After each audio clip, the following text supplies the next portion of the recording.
Ukraine যুদ্ধ বন্ধে রুশ প্রেসিডেন্ট ভ্লাদিমির পুতিনের সঙ্গে প্রায় ৩ ঘণ্টা বৈঠকের পর মার্কিন প্রেসিডেন্ট ডোনাল্ড ট্রাম্প জানান তাদের বৈঠক অত্যন্ত ফলপ্রসূ হয়েছে, তবে এখনও কিছু বিষয়ের মীমাংসা বাকি রয়েছে। আলাস্কা অঙ্গরাজ্যের অ্যাঙ্কোরেজ শহরে শুক্রবার এই বৈঠক শেষে পুতিনের সঙ্গে যৌথ সংবাদ সম্মেলনে কথা বলেন মার্কিন প্রেসিডেন্ট। ট্রাম্প বলেন, পরবর্তী সময়ে অগ্রগতির জন্য খুব ভালো সুযোগ তৈরি হয়েছে। মার্কিন প্রেসিডেন্ট আরও জানান তিনি এখন ইউক্রেনের প্রেসিডেন্ট ভলোদিমির জেলেনস্কি ও ন্যাটো মিত্রদের সঙ্গে কথা বলবেন। চুক্তি শেষ পর্যন্ত তাদের ওপরই নির্ভর করবে বলে জানান ট্রাম্প।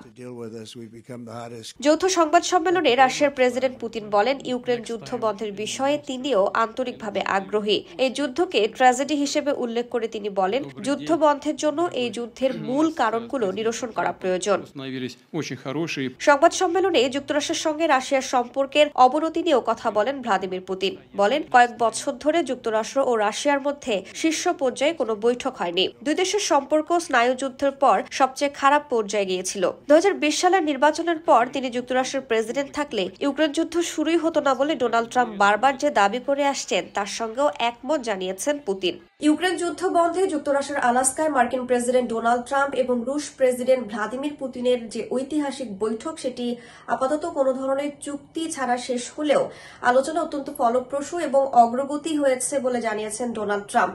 একই সঙ্গে দ্বিতীয় ধাপের আলোচনার ইঙ্গিত দিয়েছেন মার্কিন প্রেসিডেন্ট এবং সেটি মস্কোতে হতে পারে বলে ইঙ্গিত দিয়েছেন রুশ প্রেসিডেন্ট ভ্লাদিমির পুতিন। রাশিয়ার মস্কো থেকে রাইসা জান্নাত, সময় সংবাদ।